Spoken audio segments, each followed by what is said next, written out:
ज्ञान मार्ग में कुछ करना नहीं है और अध्यात्म प्रयोगात्मक है, दोनों वाक्यों में विरोधाभास दिखता है। क्योंकि आपने अभी आधा कदम ही रखा है मार्ग पे, तो कुछ दिखेगा कुछ नहीं दिखेगा, पूरा आ जाएगी। जो प्रयोग किए जाते हैं वो ज्ञान मार्ग में खास तौर से, वो ज्ञान मार्ग के नहीं है, वो तंत्र मार्ग के हैं। ज्ञान मार्ग में अब कुछ नहीं करना है। ज्ञान होने के बाद, ज्ञान होने के पहले ज़रूर बहुत कुछ करवाया जाता है ताकि थोड़ा अच्छा ज्ञान हो जाए, थोड़ी बोलचाल उसकी अच्छी हो जाए, भाषा अच्छी हो जाए, संस्कार अच्छे पड़ जाए उस पर, सड़क छाप आदमी की तरह बोले नहीं लिखे नहीं, ज्ञानी व्यक्ति दिखे, इसे संस्कारित किया जाता है शिष्य को। आजकल तो नहीं होता, अभी किसी समय किसी के पास नहीं है, तो पहले सारा ज्ञान दे देते हैं, उसके बाद थोड़ी जोड़ तोड़ करते हैं, तो वो भी पूरी तरह वैकल्पिक है। जैसे ही मुझे पता चलता है किसी को ज्ञान हो गया, उसको मैं छोड़ ही देता हूँ कि अब रुचि पर है तुम्हारी, क्या चाहते हो। तो फिर किसी की तंत्र में रुचि हो जाती, किसी की दूसरे मार्गों में, योग में, क्रिया में रुचि हो जाती। तो मैं कहता हूँ जो भी करो चेतना में करो, उस कर्म का कोई अर्थ नहीं है वैसे भी, तो उसी को चेतना में आने का एक सहारा बना लो। क्योंकि हम जानते हैं कि जो भी किया जाता है वो अर्थहीन है पूरी तरह से। सपने में जो भी किया गया वो अर्थहीन है, तो हम यहाँ से जाग जाते हैं और वो करते हैं जिसमें कि थोड़ा बहुत अर्थ दिखता है, और जो भी थोड़ा बहुत अर्थ है उस सपने में वो एक ही कार्य में दिखता है, और वो कार्य है दूसरों को जगाना सपने से। बाकी कोई भी कर्म कर लीजिए वो बेकार है, या फिर इस बड़े कर्म को सहारा देता है, सपोर्ट देता है थोड़ा। आप नौकरी करते हैं, आप जो भी करते हैं, घर वर है आपका, और योग्यताएं हैं, कला है, तकनीक है, तो ये सब करते रहते हैं लोग, लेकिन उसका प्रयोजन क्या है? उसका प्रयोजन ज्ञान प्रसार है, नहीं तो वो नहीं करेंगे कुछ।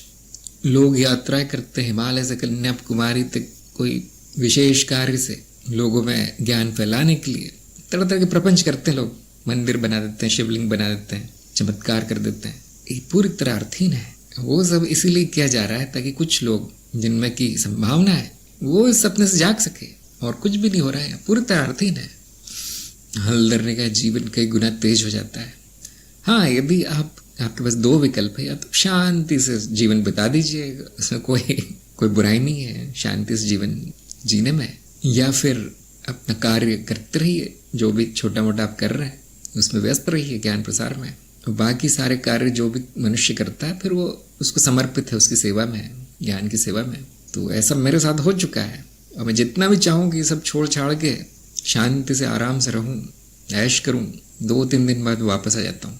कहाँ है कार्यक्रम, कहाँ है समीक्षा, कहाँ है सत्संग, ये वीडियो क्यों नहीं बना, वो क्यों नहीं बना, क्योंकि और कहीं कुछ अर्थ दिखता ही नहीं है।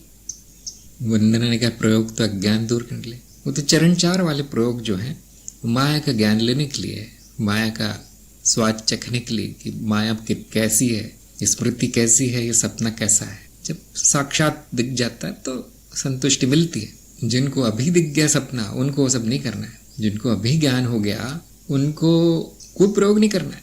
मैं तो काफ़ी दिन पहले करता था, अब सब बंद कर दिया मैंने देखा कि वो तो बेकार है। एक बार आपको साक्ष्य मिल गया, एक बार सिद्ध हो गया, प्रमाण मिल गया, जो कहा गया वो सत्य है माया के बारे में, उसका प्रयोग भी बेकार है, उससे ज़्यादा ज्ञान नहीं मिलेगा। जो बोधि वार्ता में बताया गया, मॉडल वगैरह बनाए गए हैं माया के, परती रचना के आदि आदि, चित्त के नियम आदि आदि, वो हजारों साल पहले खोज के पूरा खत्म कर दिया गया है, कुछ नया नहीं मिलेगा। वो एक बार सुनने से, एक बार पढ़ने से पता चल जाता है कि यही सत्य है, इसके अलावा कुछ नहीं है माया में। तो जो अनुभवों के पीछे भाग रहे हैं वो अभी तक पहुंचे नहीं यहाँ तक, तो उनका कोई मार्ग नहीं है, इसलिए पता नहीं क्या उल्टे सीधे अनुभव लेना चाहते हैं ज्ञान हो जाए। ज्ञान ऐसे नहीं होता। जिसने अपने सामने क्या हो रहा है वो नहीं देखा तो फिर कौन सा प्रयोग उसके काम आएगा। यहाँ तक कि मैंने देखा है कुछ लोग तो कार्यक्रम मैं इसलिए आते ताकि प्रयोग कर सके, बोलते मैं तो बस इंतजार कर रहा था कि कब चरण 4 आए प्रयोग शुरू हो। मैंने कहा फिर तो बेकार हो गया कार्यक्रम तुम्हारा, ये सारे प्रयोग तो बेकार है। मतलब उनको ज्ञान से कोई काम नहीं है, उनको प्रयोगों से काम है। इसलिए परीक्षा रखी गई है, जो परीक्षा पास करेगा उसी को प्रयोग करवाए जाएंगे। मतलब कम से कम मैं देखूंगा, कम से कम।